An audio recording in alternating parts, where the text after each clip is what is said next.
Fog curled in from the Pacific, like a living thing brushing against the glass walls of the Hale estate, before dissolving into the night. Inside the house stood silent except for the low hum of the ocean below and the faint ticking of a clock that no one had wound in years. Nathan Hale sat at the long dining table, 12 seats carved from walnut, polished to a mirror sheen. Only 2 places were set, one for him and one untouched. The wine glasses caught the light from the chandelier and fractured it across the room like broken memories. The man who had once built an empire from light and code now sat staring at his reflection in the dark window where the ghost of a woman's smile used to appear whenever the city lights flickered across the glass. 3 years had passed since the helicopter went down over Big Sur, but the moment had never left him. He still saw her face every time the fog came in from the sea. Her name had been Rachel the artist, who made him believe that silence could be beautiful. Now silence was all that was left.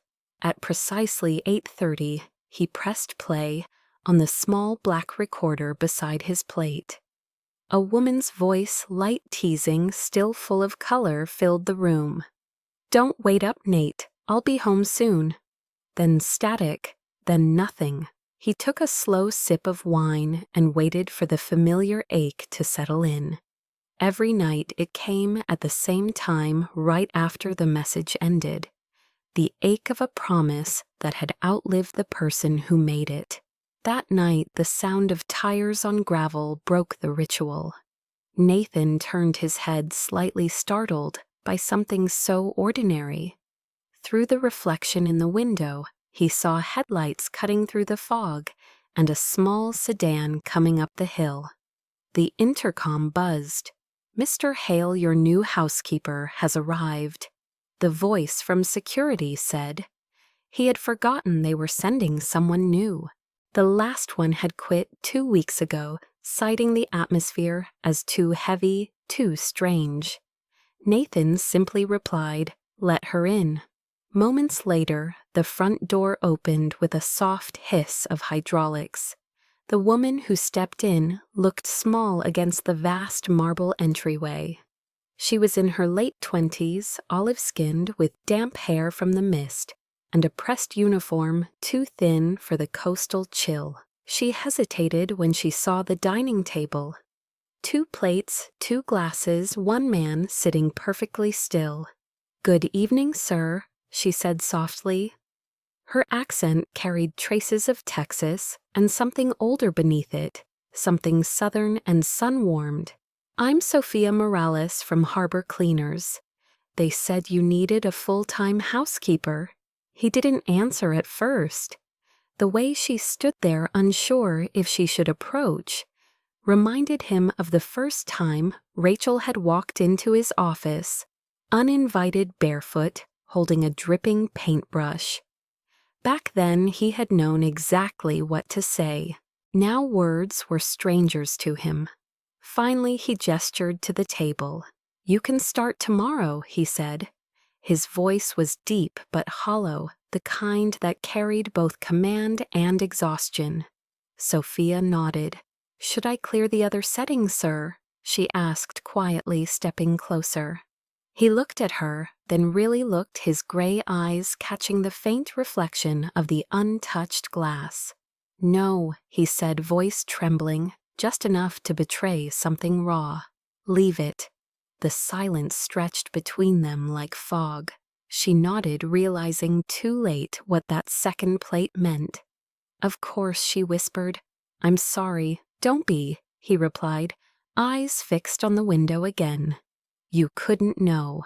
He reached for the recorder, as if to end the night the same way he always did. But as she turned to leave, something stopped him. The words slipped out before he could stop them, quiet and unguarded. "Stay," he said. She paused at the doorway. "Sir, stay," he repeated, still staring at the reflection of her silhouette beside his own. "Just for tonight." It wasn't an order, It was a plea. Sophia hesitated, unsure whether he meant it. The storm outside was thickening, waves crashing against the rocks below. The house creaked softly in the wind. She could feel the weight of his loneliness filling the room like a tide. "I can finish the kitchen," she said after a moment. "It'll help me get ahead for tomorrow." He didn't respond, but he didn't stop her either. As she worked quietly, she noticed the details others might have missed. The thin layer of dust on the piano keys, the way each chair around the table was perfectly aligned, except for the one opposite his slightly pulled back, as if someone had just stood up. There was no clutter, no life, only symmetry and silence. When she finished, she wiped her hands on her apron and turned toward him. He hadn't moved. The wine glass was still half full. "I'm done for the night," she said softly. "Is there anything else you need?"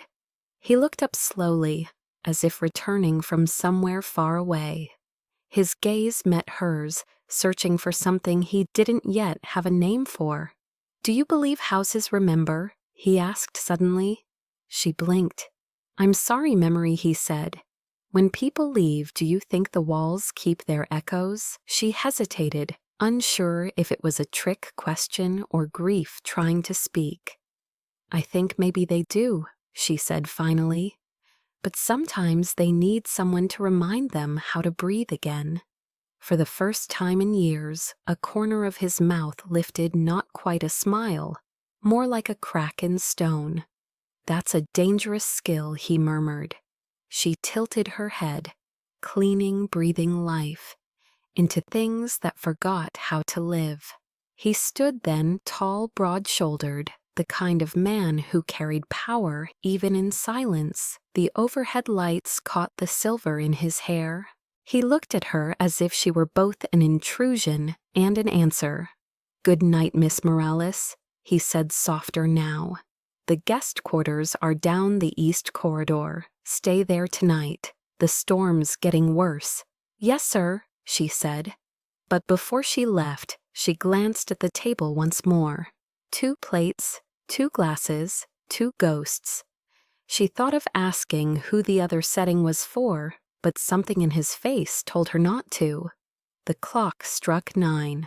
He sat again, pressing play on the recorder. "Don't wait up, Nate. I'll be home soon."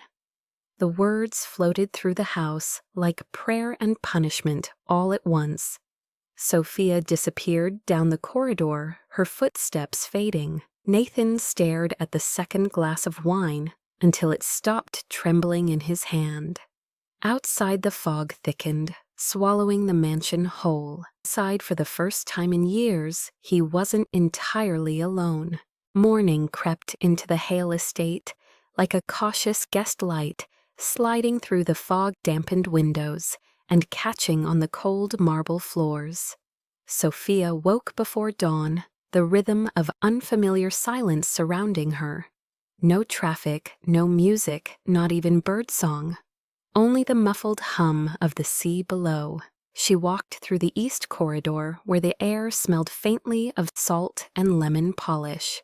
The house was vast, but it felt smaller than she expected, as if it had curled in on itself from grief. Every surface gleamed, but there was no warmth behind the order. It was a house that had forgotten how to breathe. When she entered the kitchen, the clock above the stove read 6:04 a.m. Breakfast had already been laid out by the catering service Nathan still kept on payroll, even though he barely ate. A pot of untouched coffee, an omelet under glass toast gone cold. Everything perfectly arranged, everything lifeless. Sophia found herself whispering "Buenos dias" just to make a sound. Her voice startled her.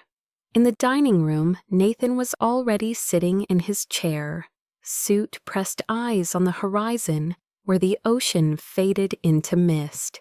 "You're early," he said without looking at her. "Habit," she answered.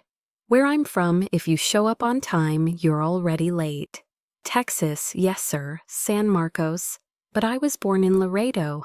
My mom used to say I was made of desert dust and ocean wind. His eyes flicked toward her for the first time that morning. That's poetic. She was. She died a poet too, I guess. He said nothing, but the silence felt like permission to continue. Cancer, Sophia said quietly. The free clinic tried, but the insurance company said she didn't qualify for extended care. By the time they approved it, she was gone. Nathan's gaze shifted to the untouched second plate. That sounds familiar. She didn't know what to say to that, so she busied herself clearing the dishes. He didn't stop her this time. The house stretched on, around them rooms layered in glass and steel designed by some architect who must have loved transparency but not intimacy. Sophia passed a grand piano in the living room, its cover closed dust, gathering in the seam. A library of art books lined the walls, but every one was perfectly straight, untouched. In the corner, a vase of dried roses stood like a memorial. She opened a few windows as she cleaned, letting the cold sea air drift in. The curtains shivered slightly, and for a moment she imagined the house inhaling. Later that morning, she found the west corridor, the one that led to the locked studio. The door was heavy oak, painted white, and fitted with a digital lock. She tried the handle out of habit. It didn't budge. On the wall beside it hung a single painting, a coastline at sunset colors. Bleeding into each other, a signature in the corner, Rachel Hale. Sophia stepped closer, studying the strokes. They were full of life, full of motion.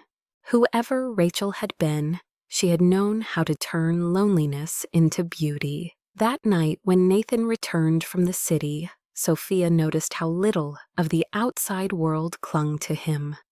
Most people carried the smell of their day, the coffee, the traffic, the sweat of conversation. Nathan carried none of it. He seemed untouched by life itself. As he walked past her in the hallway, she asked quietly, "Do you ever open that door?" He didn't stop walking. No, why not? Because some things are better left closed, even if there's light behind them. That made him pause. He turned his head slightly, his eyes sharp. "You think there's light in there?"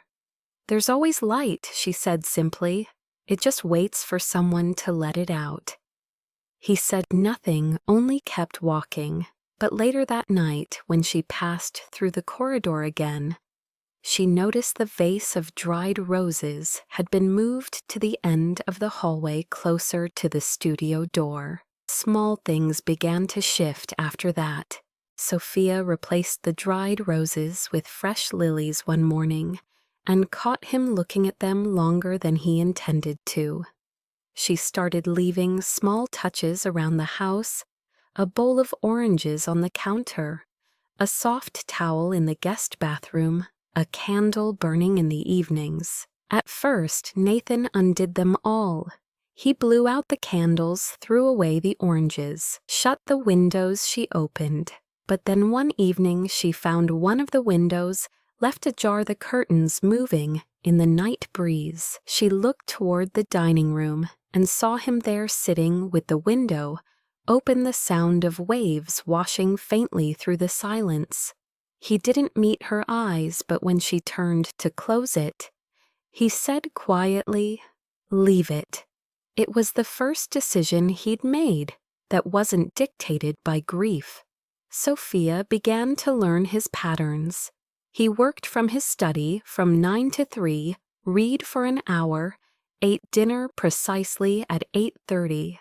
He never used the living room, never answered phone calls on speaker, never smiled at anyone but the ghost of the woman in his memories. She didn't ask questions, but she began to sense where the pain lived in the smallest habits, the smallest hesitations. Sometimes he would linger by the piano, fingers hovering over the keys, but never pressing down. Sometimes she would catch him watching her reflection in the glass when he thought she wasn't looking, as if trying to see what being alive looked like. One evening, she left a single daisy in a small glass of water on the dining table before leaving. The next morning when she arrived, it was still there, but next to it sat a second flower, one she hadn't placed. She smiled to herself, not daring to mention it. It was enough to know he had noticed. The days moved with quiet rhythm. Each night he still poured 2 glasses of wine, still played the same voicemail, but the silence afterward no longer felt bottomless. Sometimes when she passed the dining room, she would hear faint piano keys being pressed, hesitant searching like someone relearning how to speak. Once she found him standing at the open window at dawn, the fog curling around his shoulders, his hair unkempt, his eyes fixed on the horizon. He didn't hear her approach until she whispered, "You should try breathing in the salt air. It helps." He turned to her, and for the briefest moment, she saw the man he must have been before loss carved him hollow. "You really believe this house can breathe again?" he asked. "Yes," she said, "if you let it." Later, after she left for the night, he stood by the same window, feeling the breeze slide over his face, cool and sharp. For the first time in 3 years, he didn't press play on the recorder.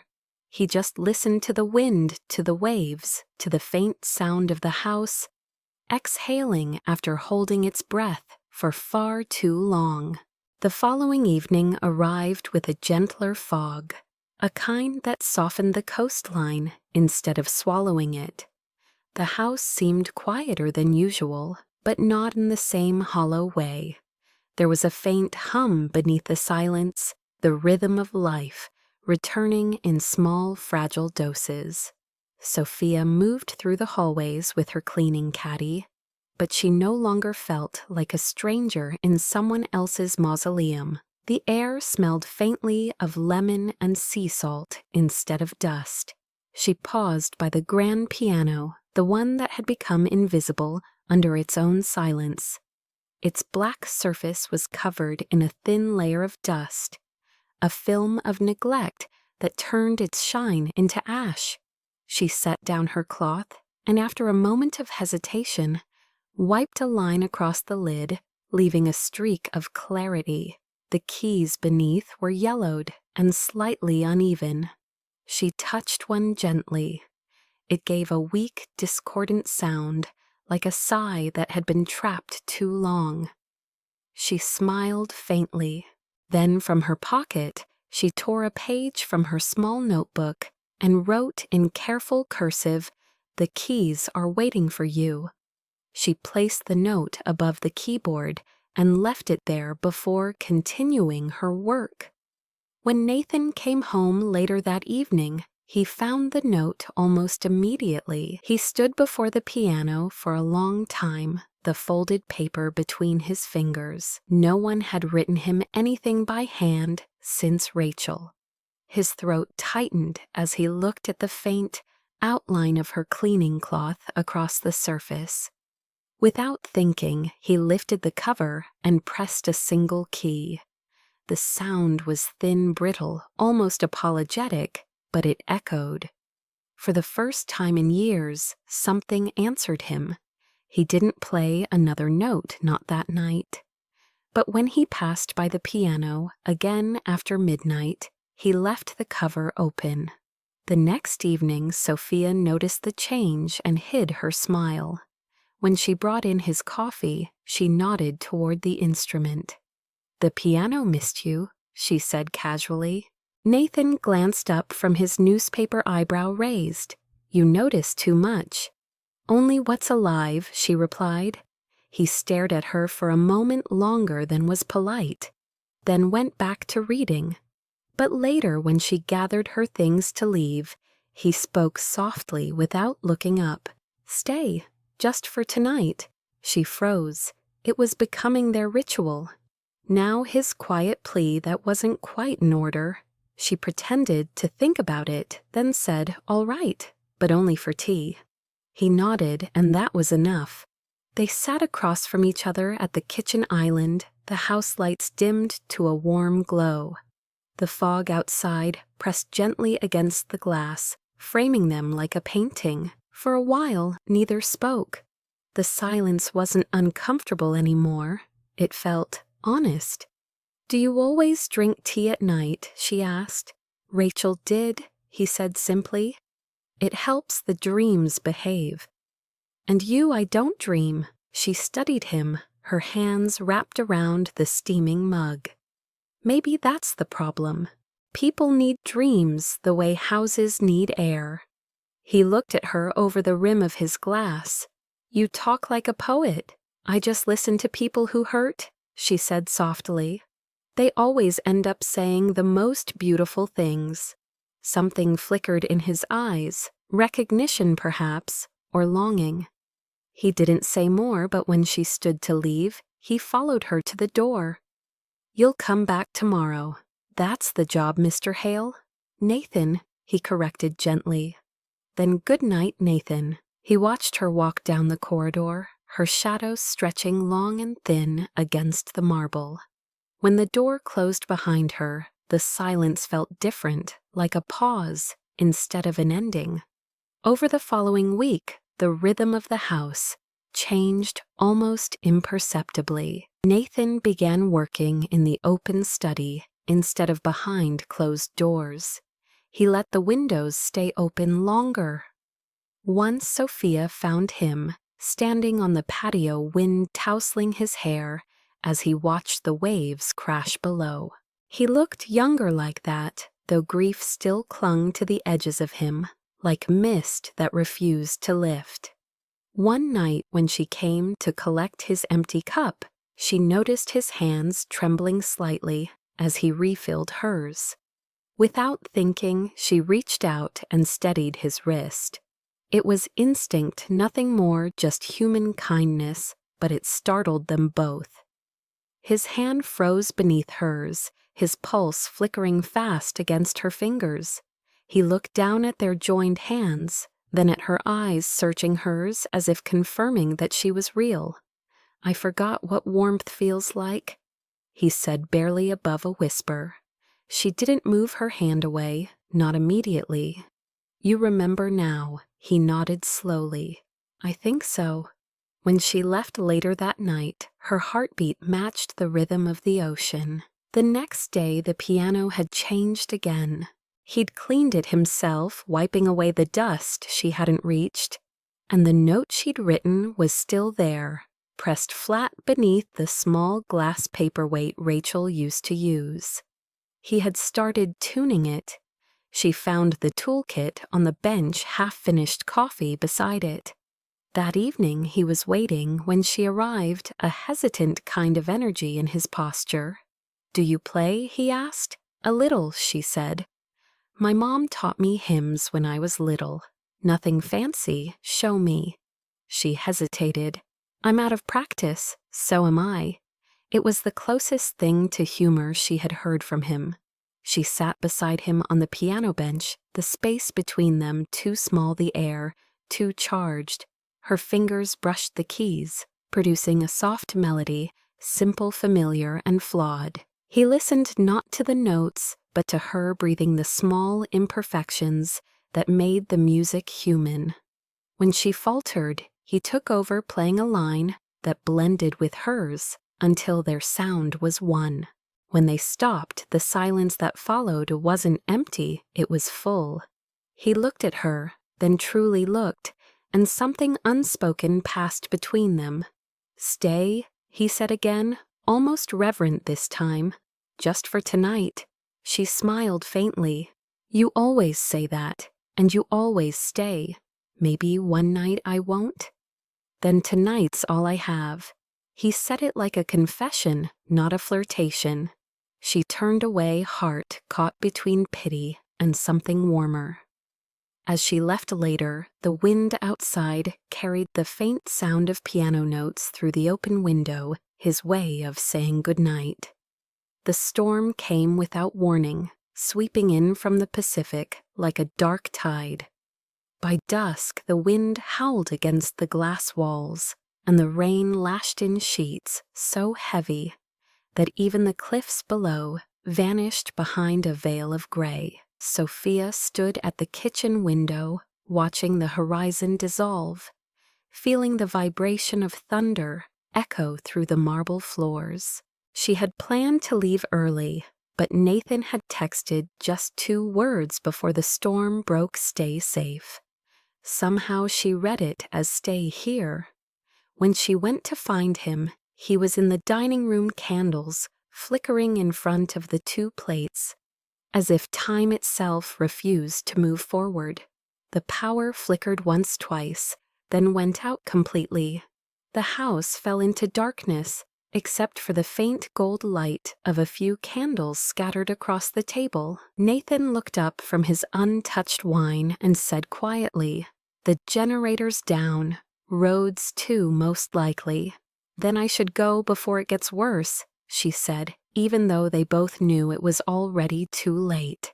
"You won't make it down the hill in this," he said. "Stay here tonight." His voice was steady, but beneath it was something else, pleading, maybe fear, or something older than both. She hesitated. "Are you sure?" "Yes. There's food candles and enough ghosts for company. I'll take the ghosts if they're polite." He almost smiled, the faintest flicker before it vanished. They ate in silence, the storm pounding against the glass like a heartbeat. Every few minutes, lightning illuminated the cliffs outside, stark and wild. It made the entire house glow for a fraction of a second, then vanish again into shadow. After dinner, she gathered candles into the living room. The piano sat waiting, black and patient. Nathan followed her, carrying a bottle of wine and 2 glasses. "You shouldn't be alone in the dark," she said softly. "Neither should you." They sat near the fireplace. It took her 3 matches to light it, her hands trembling from the cold. Flames caught, spreading across the logs, till warmth crept slowly into the room. The orange light flickered across his face, softening the sharpness of his features. "This place feels different when it's dark," she said. "It feels alive." "That's because it used to be," he answered. "Before I filled it with silence." "You didn't fill it with silence," she said. "You just forgot to open the windows." He glanced at her, eyes glinting. "You think it's that simple?" "No," she said. "But everything starts with something simple." For a long while, the only sound was the fire and the storm. Then he said, almost to himself, "There's a door I can't open."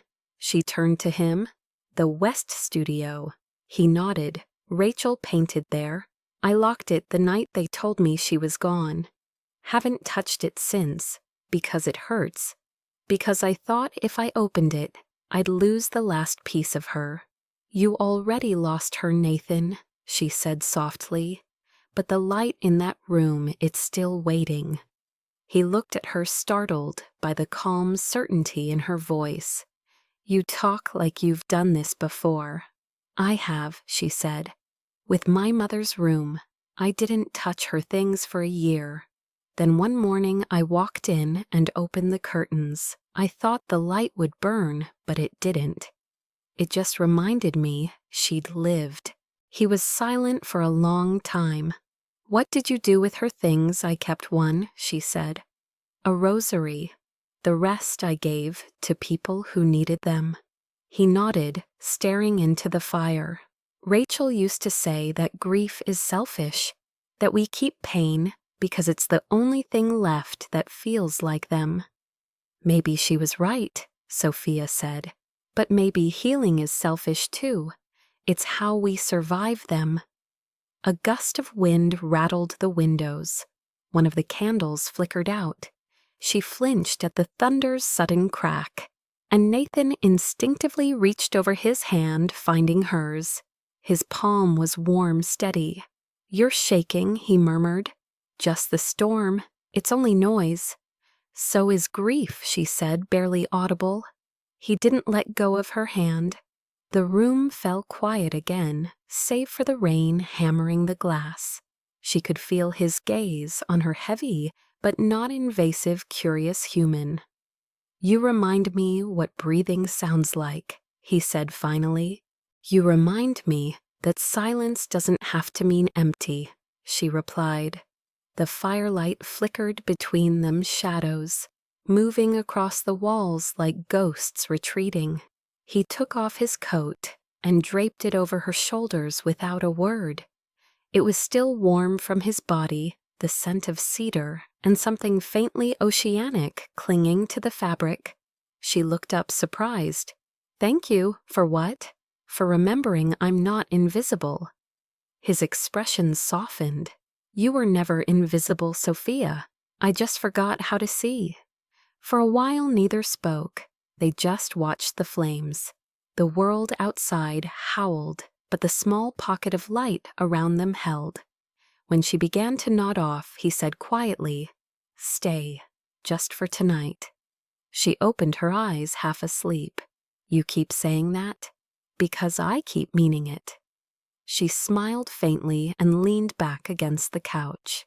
He watched her until her breathing slowed, her head resting lightly against the cushion. The firelight painted her face in warm amber, softening the lines of fatigue. For the first time in 3 years, he didn't feel haunted. He felt human. He stood and walked toward the west corridor, the one with the locked door. The thunder outside seemed to grow louder as he approached. The key hung from a small hook near his study. He had kept it all these years, though he told himself he hadn't. He took it down. The metal was cold in his hand. He turned it slowly in the lock, but the door didn't move. The paint had sealed the frame, shut years of salt and time hardening it closed. He pressed his forehead against the door, the weight of every unspoken word pressing back. She painted until, the moment she left, he whispered to no one, "I should have been there." The house groaned under the storm, a low, aching sound that felt almost like a response. He didn't force the door, not yet. When he returned to the living room, Sophia was awake again, her eyes reflecting the fire. "Couldn't sleep?" she asked. "No, you tried the door, didn't you?" He nodded once. It didn't open. "It will," she said. "When you're ready." She motioned toward the chair across from her. "Come sit. The fire's warmer when someone shares it." He sat wordless. They stayed like that for hours, watching the storm unravel outside, the light between them steady and gold. When dawn finally came, the rain softened and the sky began to pale behind the fog. The house was still. Sophia stood stretching. "I'll start breakfast." "Wait," he said. She turned back. "What is it?" "Thank you." "For staying, just for tonight," she teased. "Yes," he said quietly. But it mattered. She smiled and walked toward the kitchen. He looked toward the west corridor again, at the locked door waiting in the morning light. For the first time, he didn't feel afraid of what was behind it. The days that followed felt different, as if the storm had taken something away besides the fog. The air inside the Hale mansion was lighter, almost breathable. Sophia noticed it first, the faint scent of salt no longer clinging to grief, the way sunlight stayed longer in the rooms. Nathan didn't comment, but he no longer avoided the piano. He passed it every evening now, brushing the keys with his fingertips, as though testing if they still remembered his touch. Sometimes Sophia would find him sitting there in silence, his reflection and the ocean's horizon merging in the glass wall behind him. Their evenings had become a quiet ritual neither had planned. She would brew tea while he opened the windows, letting the sea wind drift through the house. They would sit in the living room with the fire crackling, not to fill the silence, but to let it rest between them like an old friend. One night she began humming an old Mexican lullaby her mother used to sing. It was soft, uncertain, but her voice carried a warmth that the piano had forgotten. Without a word, Nathan began playing along. The notes stumbled at first hesitant, but soon their rhythm found each other fragile yet whole. When the song ended, neither said anything. It was as if speaking would break something delicate that had finally dared to form. From that night on, the piano became their language. When words felt too heavy, they played. When memory pressed too hard, they let the music speak instead. The phrase had become a heartbeat between them. Stay, just for tonight. At first, it was just something he said. Then it became something she waited to hear. One evening when she finished washing the last cup, he said it again, but softer, different this time. Stay, he said, setting his glass down, eyes steady on her. Just for tonight. She smiled faintly. Do you ever get tired of saying that? No, he said, because one night you'll mean it too. It wasn't flirtation, it was faith. She didn't answer. She simply pulled out a chair and sat across from him. He poured her another cup of tea. The steam curled between them, and for the first time, their silence wasn't haunted, it was full of possibility. They began to share fragments of their pasts in pieces, like threads weaving slowly together. She told him about Texas summers so hot. The air shimmered about her little sister, who wanted to be a nurse because their mother couldn't be saved. He told her about his early days in San Francisco, sleeping in his car while building the tech company that would one day make him a billionaire. He told her about Rachel, how he met her in an art gallery, how she painted barefoot in the studio, how she said he made machines while she made moments. When she died, he said, voice low, I didn't just lose her. I lost the sound of living. Sophia listened, her gaze steady. Then maybe it's time you hear it again. What does it sound like? Like this, she said, gesturing around them. The fire, the teacups, the soft hum of the piano wire, still vibrating faintly in the air. Quiet, but alive. He leaned back, eyes soft. I forgot quiet could mean that. She smiled. Most people do. In the days that followed, the pattern deepened. She no longer rushed to leave at the end of the day, and he stopped pretending not to care whether she stayed. She would paint small sketches during breaks, a cup a window, the ocean beyond the glass. Sometimes she left them lying around without comment. He never said a word about them, but she noticed one morning that he had pinned one above his desk, the sketch of the ocean through the glass walls. It hung there beside a framed photograph of Rachel. For a moment, Sophia froze. Then she smiled because he hadn't replaced Rachel. He had made space beside her. That evening, as she walked past the window, she caught sight of him standing by the piano. The reflection on the glass showed both Rachel's portrait and Sophia's shadow. Two women, one memory, one alive. He looked at the reflection too, and something shifted in his face. Grief and gratitude, loss and renewal, meeting in one breath. Later, as they shared tea again, he said quietly, You know, I used to think loving someone new would mean betraying her. It doesn't, Sophia said. Love isn't a grave, it's a garden. You don't stop growing just because one flower's gone. He looked down, then smiled faintly, a real smile this time. That's beautiful. My mom used to say it, she said. I didn't understand it then. And now I think she was right. A breeze stirred the curtains, carrying the scent of rain and jasmine. The firelight glowed against the glass, and in that moment, Nathan realized how long it had been since his house had looked like a home. Stay, he said again, not as a plea this time, but as a promise.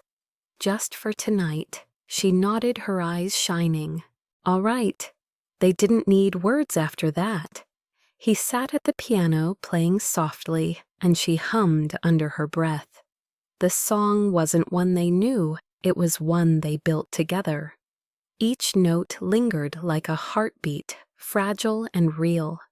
When the music ended, she stood and touched his shoulder gently before walking toward the hallway. He turned to her, his voice low. Sophia. She stopped at the doorway. Yes, thank you for teaching this house how to breathe again. She smiled, her voice barely above a whisper. It wasn't the house, Nathan. It was you. After she left, he walked through the quiet halls, stopping in front of the west corridor. The locked door still stood there, patient as ever. He didn't open it, not yet, but he placed his hand against the wood and whispered, "Soon." When he returned to the piano, he found her sketch still on the counter, the one of the ocean seen through glass. He picked it up, tracing the pencil lines with his thumb. On the back, she had written just 2 words, "Still alive." He pinned it beside Rachel's painting in the living room, a bridge between what was lost and what was beginning. Outside, the fog began to lift. The waves below caught the fading sunlight, turning it into liquid gold. Inside the house, the air moved with soft rhythm, the sound of a place remembering how to breathe.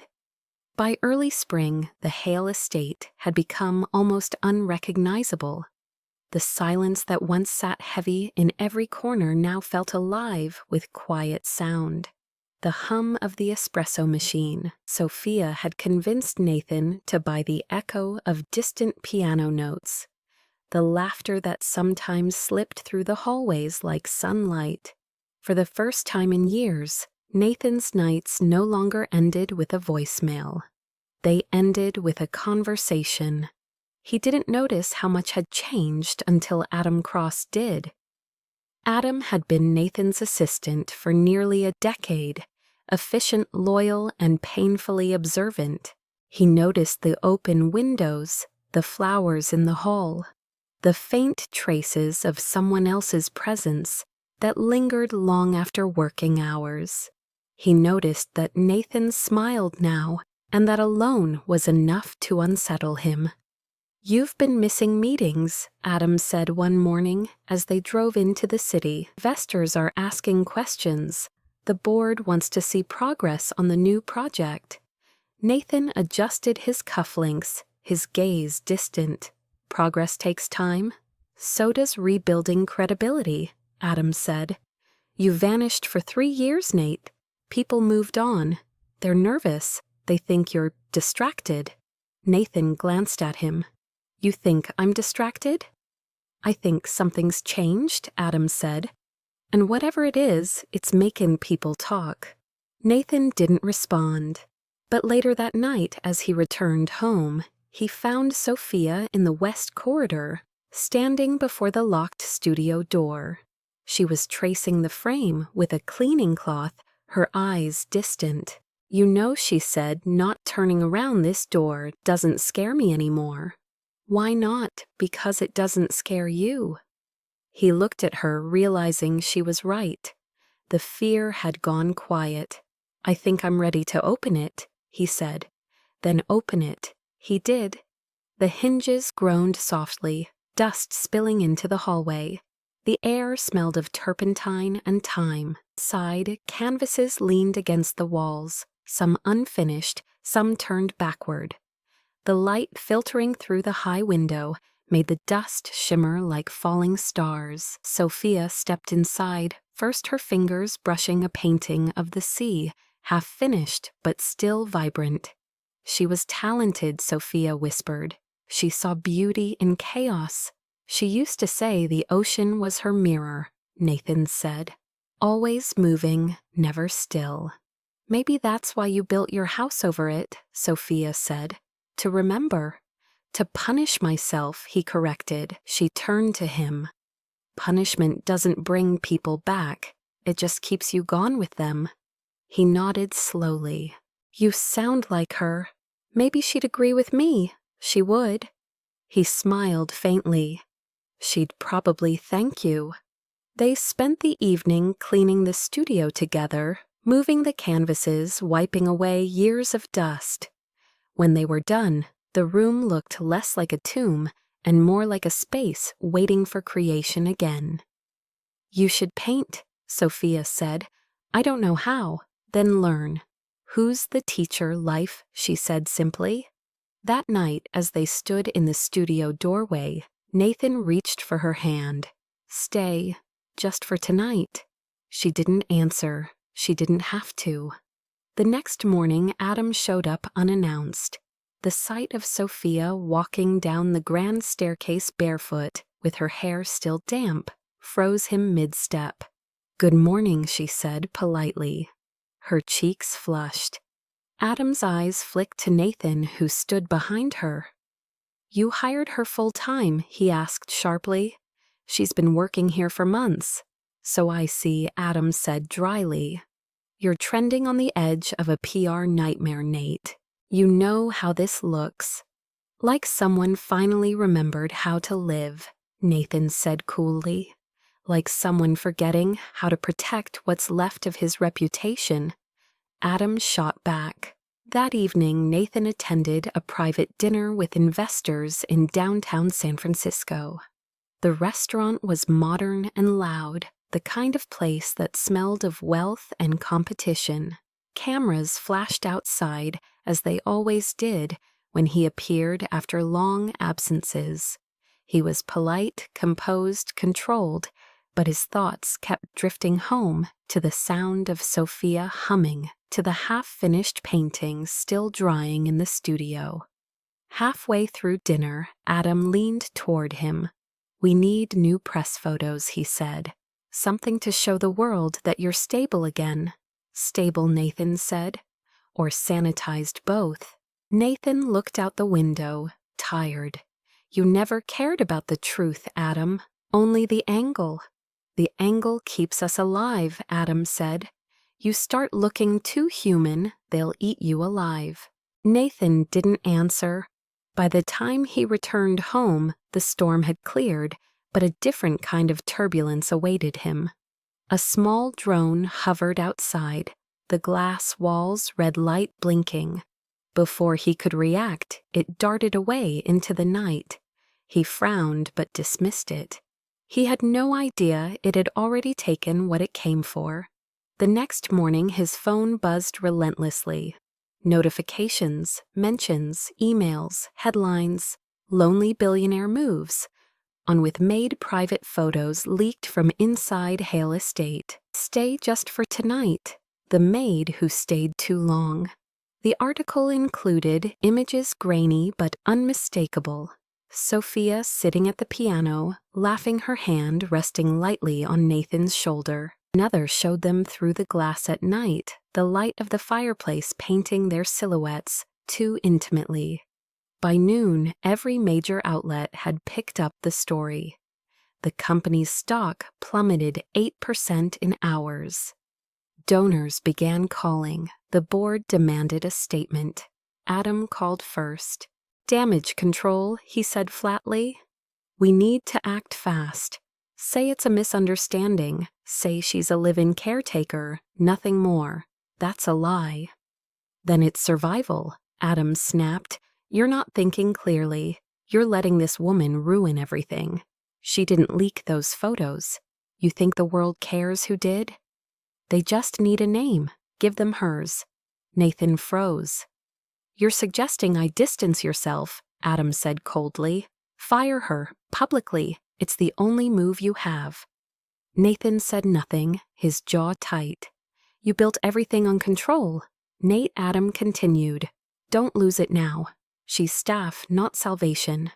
Sophia had come to the doorway, without either of them noticing. Her face was pale but composed. Don't worry, she said quietly. You won't have to fire me. Nathan turned sharply. Sophia. I heard enough, she said. Her voice didn't break, but her eyes did. You told me once the house forgot how to breathe. Maybe it wasn't the house. Maybe it was you. Sophia, please, you said, stay just for tonight. I did, but you never asked me to come back. The words cut through him like glass. Adam shifted awkwardly but didn't speak. Sophia took off her apron, folded it neatly, and placed it on the counter. I hope you find what you're still waiting for, she said softly. But it isn't me. She walked toward the door. Nathan reached out, but she was already gone. The rain outside had started again, gentle this time, almost merciful.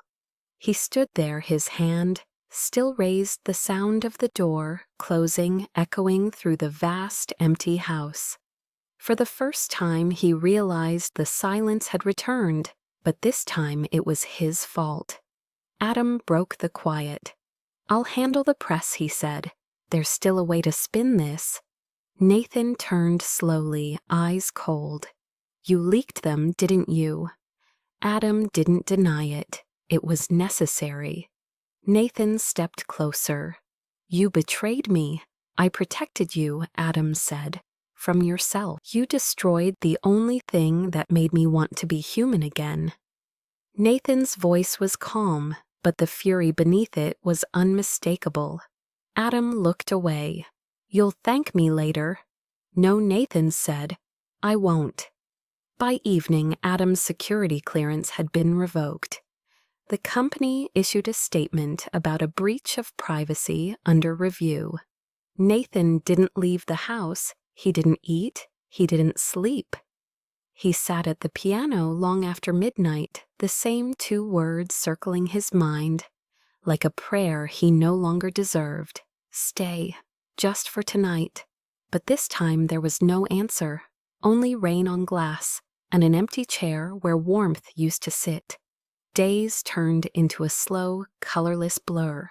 The Hale mansion, once breathing with soft music, and the scent of jasmine tea fell silent again. The curtains were drawn. The piano sat untouched.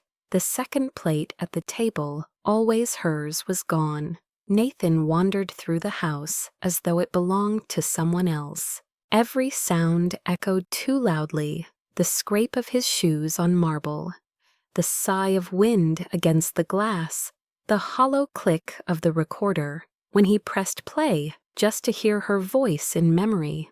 But there was no recording this time, only silence. He tried to return to work, but every email felt like a language he no longer spoke. The board wanted explanations, shareholders wanted stability, the world wanted a story. He had no words for any of it. He stopped answering calls. Adam's name appeared on the screen again and again, until finally Nathan deleted the number. By the end of the week, he shut down the company altogether, selling his shares and dissolving what was left of the empire he had once ruled. The news called it a breakdown. He called it freedom. He wandered the halls, aimlessly touching objects she had touched, the porcelain cup, still faintly stained with her lipstick, the folded apron she had left on the counter, the daisy sketch pinned beside Rachel's painting. It was this last thing that finally broke him. The pencil lines had faded slightly, but her handwriting remained clear on the back, still alive. He pressed the paper against his chest and felt his heart beat beneath it, unsteady, reluctant, but real. One night a storm returned, smaller but persistent. The wind rattled the windows like a memory asking to be let in. Nathan found himself in the west corridor again, standing before the studio door. It stood open now, the air inside faintly scented with paint and turpentine, just as they had left it. He stepped inside, his footsteps soft against the wood. On the easel stood Rachel's last canvas, unfinished, the ocean, rendered in rough strokes that faded toward the edges as though she had planned to return, but never did. He stared at it for a long time before setting it aside. Then from a drawer, he pulled out a blank canvas and a set of brushes still sealed in plastic. He didn't know what he was doing. His hand trembled as he dipped the brush into the paint and dragged it across white space. The first stroke was uneven, clumsy, almost painful, but it was something. He stayed there until dawn, painting not the ocean, but the view from the window, gray cliffs, restless waves, faint morning light. When he finished, he realized he'd painted the moment Sophia first stood there, her reflection beside the sea. He laughed once softly, the sound raw and real. For the first time in years, he didn't feel like he was talking to ghosts. He was talking to himself. Days passed, and the house began to change again, though slowly, cautiously, as if testing whether it was safe to breathe. Nathan fired Adam and sent an official apology to his staff. He cut ties with every publicist and PR firm, leaving the headlines to burn themselves out. He spent his mornings painting, his afternoons walking the cliffs, and his nights sitting by the fire with a book he never finished reading. One evening he found a small box at the back of Rachel's old desk. Inside was a photo from years ago. Rachel barefoot, smiling, holding up a paint-splattered hand. On the back she had written, "Promise me you'll live." He stared at it until the words blurred, then placed it beside Sophia's sketch on the mantel. The two women side by side as if watching over him. As the weeks slipped by, he realized that waiting for her return was useless, but remembering her wasn't. She had given the house breath, and it was his duty to keep it alive. He began restoring Rachel's studio as a community art space. The name came easily, the Hale Foundation for Healing Through Art. He donated anonymously at first, funneling his fortune into programs for children, recovering from trauma for widows, learning new trades for anyone who needed color where life had turned gray. The headlines changed again, reclusive billionaire rebuilds in silence. He ignored them all, but each night after the volunteers left and the house fell quiet again, he would walk past the window where they once stood. The glass reflected his face now, but sometimes in the faint shimmer of the waves below, he thought he saw her outline beside him, soft, steady, alive. He would whisper to the darkness, "Stay, just for tonight," knowing no one could hear but needing to say it anyway. Then one evening, as he tidied the piano bench, a folded letter slipped from between the keys. His breath caught as he recognized her handwriting. The paper was creased, faintly smudged with graphite and a drop of tea. "Nathan," it began, "if you ever find this, it means I couldn't say goodbye properly. I didn't leave because of what they said. I left because I didn't want to be. Another reason you couldn't be free. You taught me that love isn't always about staying, it's about leaving when it saves someone else. But if someday you open that door, if you paint again, if you let the wind in and listen to the ocean without hurting, then I'll know you finally stayed for yourself, Sophia." He sank to the floor, the letter trembling in his hands. The words felt like both a wound and a cure. He read it 3 times before placing it on the piano, under the glass paperweight Rachel used to use. Outside, the rain stopped. The clouds broke, revealing a faint stretch of starlight above the sea. Nathan closed his eyes, whispering into the quiet, "I stayed, Sophia, just for tonight." For the first time, it didn't feel like a plea. It felt like truth. Spring deepened into summer, and the mansion by the cliffs no longer felt like a monument to absence. The air was different now, warmer, lighter touched, with the faint scent of turpentine and sea wind. Nathan spent most of his days in the West Studio. the once locked room now filled with laughter, chatter, and the sound of paintbrushes scratching against canvas. The Hale Foundation for Healing Through Art had quietly taken root. Every week, a small group of children came from the city, their parents watching nervously from the doorway, as Nathan taught them how to mix color, how to hold light in their hands. He was awkward at first, his voice too soft, his gestures too careful, but the children didn't seem to mind. They talked as they painted their words, spilling out like bright strokes of paint about missing parents, broken homes, lost pets, birthdays forgotten. Nathan listened. Sometimes he told stories too, not about loss, but about the way the ocean changed color depending on the sky, or how silence could feel heavy, but also safe. It wasn't therapy, but it was healing. The local press called it redemption through creation. Nathan didn't correct them, he just kept showing up. In the afternoons when the children left and the light grew long, he stayed behind to clean up his sleeves, rolled his hands streaked with cobalt and ochre. He liked the smell of paint now. It no longer reminded him of Rachel, it reminded him of what came after her. In the evenings, he'd walk the cliffs barefoot, the cold earth grounding him. He'd pause near the edge watching the sea he once resented. It no longer punished him, it listened. Some nights he'd play the piano for the children when they visited, teaching them the simple melody Sophia had once hummed. He never said where it came from, but when the last note faded, he always smiled, the same way he did when she used to sit beside him. The mansion began to fill again, not with grandeur, but with purpose. Volunteers joined him, local artists, teachers, even former employees, who'd once whispered about his madness.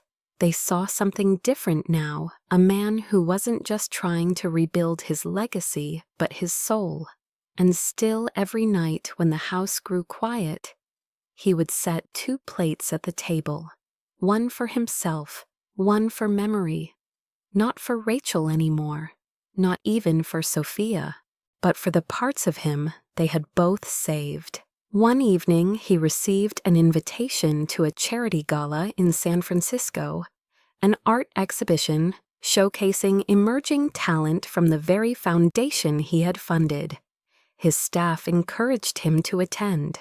"You should be seen again, Mr. Hale," his coordinator said, "not as the billionaire, as the man who stayed."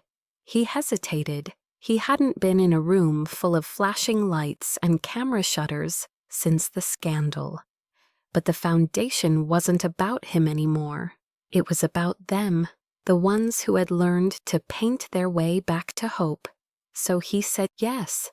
The night of the exhibition, he wore a simple black suit, no tie, no pretense. When he arrived, the gallery buzzed with laughter, the air filled with color and conversation. Canvases lined the walls. Ocean's faces, hands, moments frozen in brush strokes. The work was raw, imperfect human. At the far end of the room, a large painting caught his eye. It was titled The House That Waited. It showed a glass mansion on a cliff rain, falling in streaks of silver.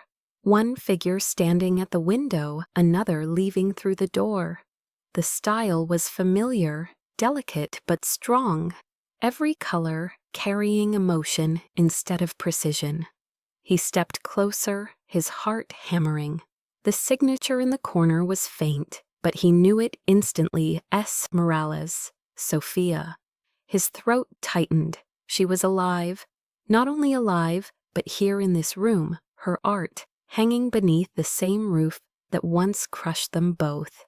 He turned slowly, scanning the crowd, and then he saw her.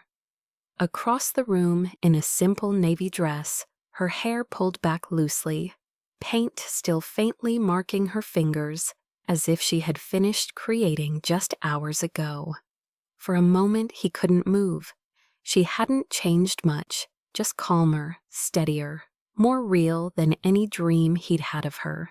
She turned, caught his gaze, and froze. The crowd faded into a hum around them. She set down her wineglass, slowly, her hand trembling. He walked toward her each step, deliberate, his eyes never leaving hers. When he stopped in front of her, the world felt too quiet. "I thought you'd forgotten," she whispered. "I tried," he said. "It didn't work." Her breath hitched. "You shouldn't be here. This place exists because of you," he said. "Because you told me to open the door." "And did you?" "Yes," he said. "And I found my way out." She smiled faintly, eyes glistening. "Then you don't need me anymore." "That's where you're wrong," he said softly. He reached into his coat and pulled out an envelope, simple white, her name embossed in silver. "What is this?" she asked.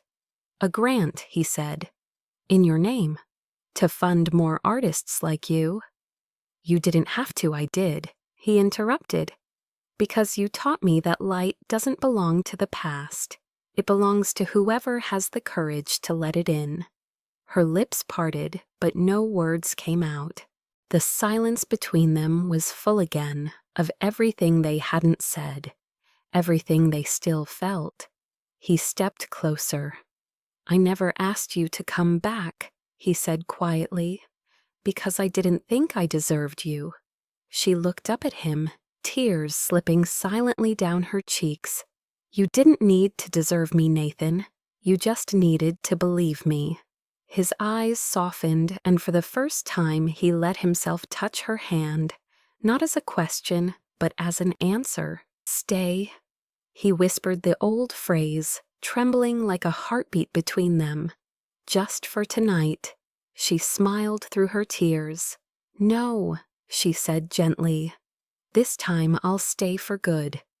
The gallery noise returned in waves, the sound of applause, laughter, the clicking of cameras, but none of it mattered.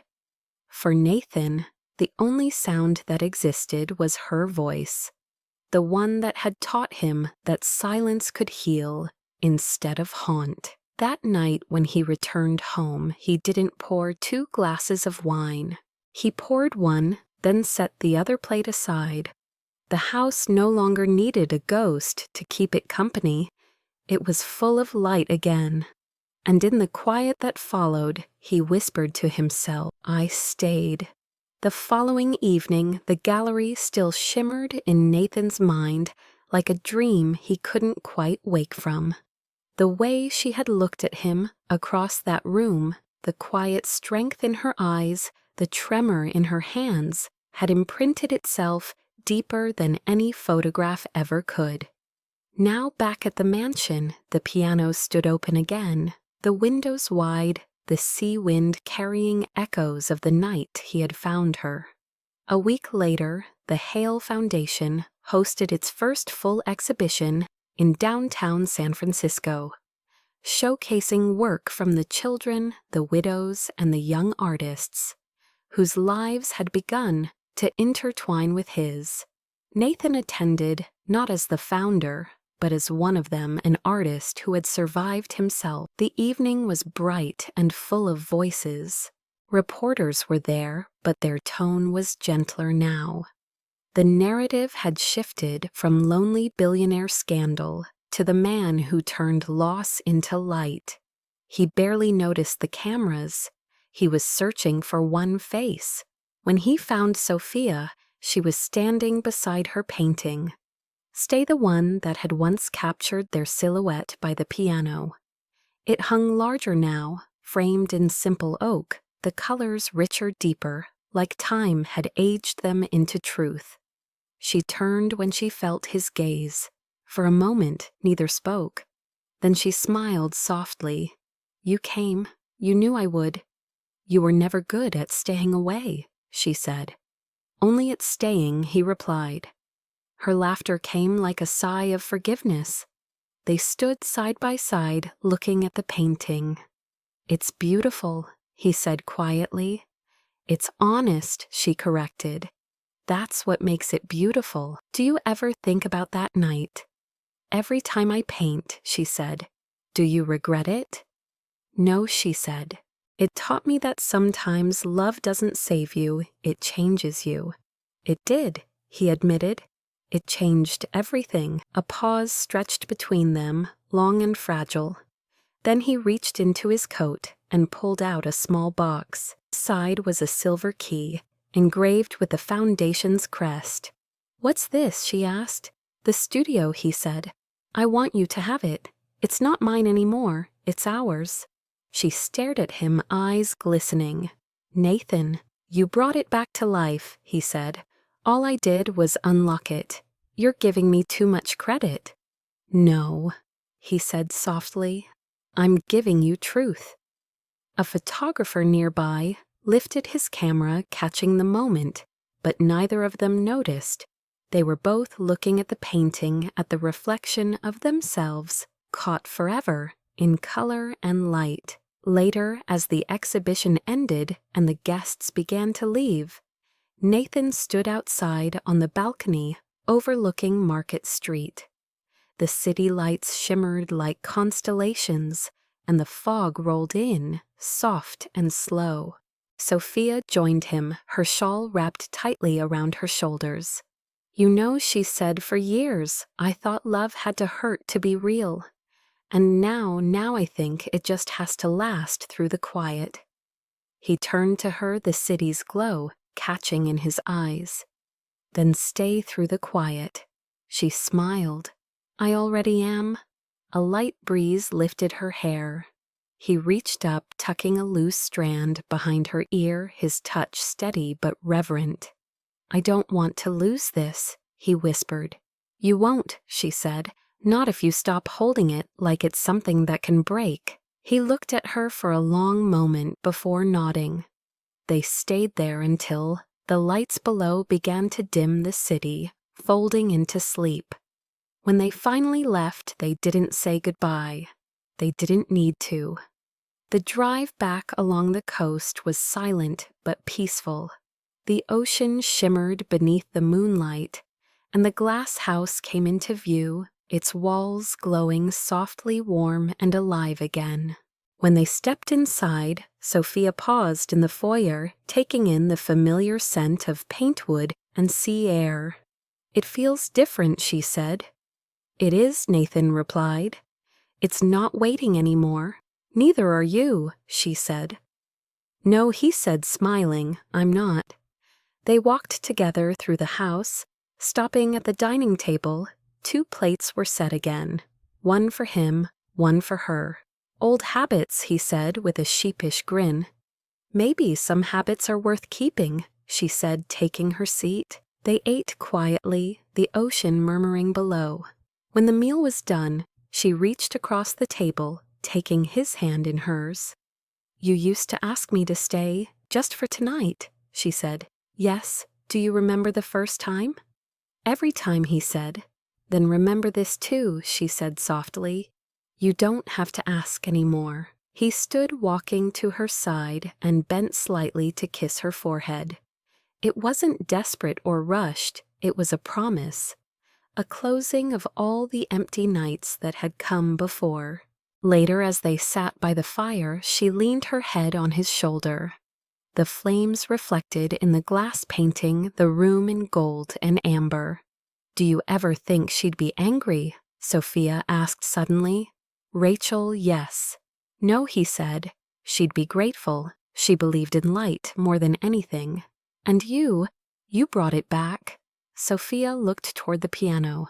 Then play it, she said, for her, for us. He smiled, stood, and crossed to the piano. His fingers hovered over the keys, trembling only for a moment before finding the melody.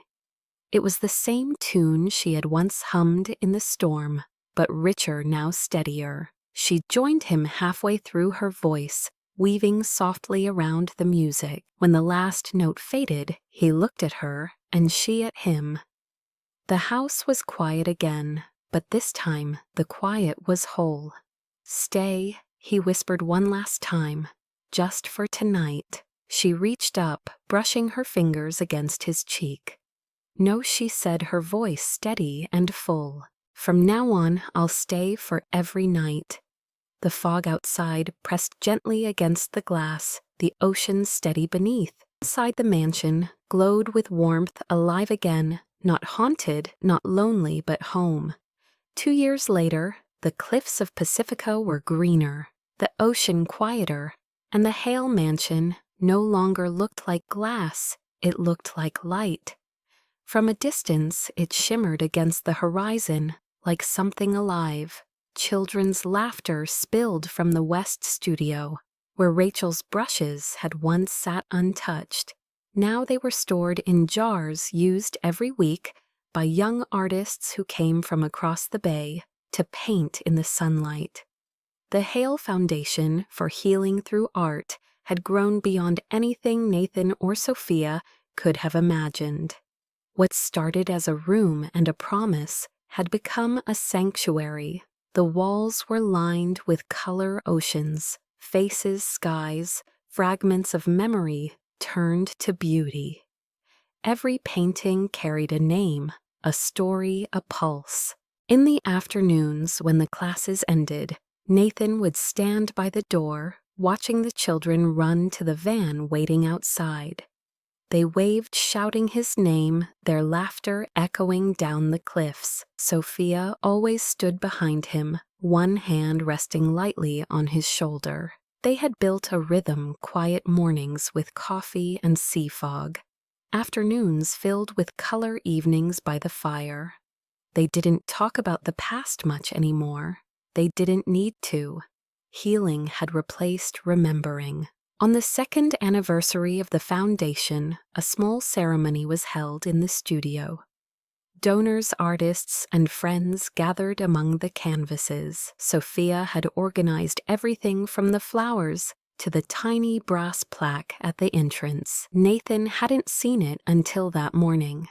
It read, "In memory of Rachel Hale, who painted light into existence, and in honor of Sophia Morales, who taught it to stay." Nathan traced the inscription with his fingers, his throat tightening. "You did this?" he asked. "We did," Sophia said, her eyes soft. "You kept your promise. You lived." The guests arrived slowly, some in suits, others in paint-stained clothes. The children unveiled a new mural, one they'd spent weeks creating. It was of the ocean, viewed from the glass house, a sun breaking through clouds, waves turning to color instead of foam. At the center were two silhouettes, one playing piano, the other standing nearby, both surrounded by light. The applause that followed was gentle but full of warmth. Nathan looked at Sophia, and she smiled. "They remembered," she whispered. "They always do." That evening, after everyone had left, they sat outside on the deck, watching the fog roll in. The air smelled of salt and rain. The sky was streaked with gold, the kind of sunset that made the whole world seem to hold its breath. "You know," Sophia said softly, "sometimes I still think about that first night. When I asked you to stay, yes, you looked so lost, I almost didn't. And if you hadn't," she leaned her head against his shoulder, "you would have found another way, but I'm glad I was the way." He smiled faintly. "You were more than that." She looked up at him. "Then tell me, what am I now?" He turned toward her, the fading sunlight in his eyes. "Home," he said simply. She laughed quietly, but her eyes shimmered. "You always know the right words." "No," he said. "You just taught me the right silences." The waves crashed softly below the steady pulse of the ocean like a heartbeat beneath them. After a while, Sophia stood and walked inside, lighting candles along the dining table. Nathan followed, pausing at the doorway. 2 plates were set again, as they always were, one for them, one for memory. She caught his look and smiled. "Old habits," she said. "Maybe some are sacred," he replied. They ate by candlelight, the glow painting their faces in warmth. When the meal was done, she poured 2 glasses of wine. For her, she said, lifting one, and for us, he added, raising his. They clinked glasses gently, and for a moment the air between them felt like both a beginning and an ending. Later, as rain began to fall, they moved to the piano.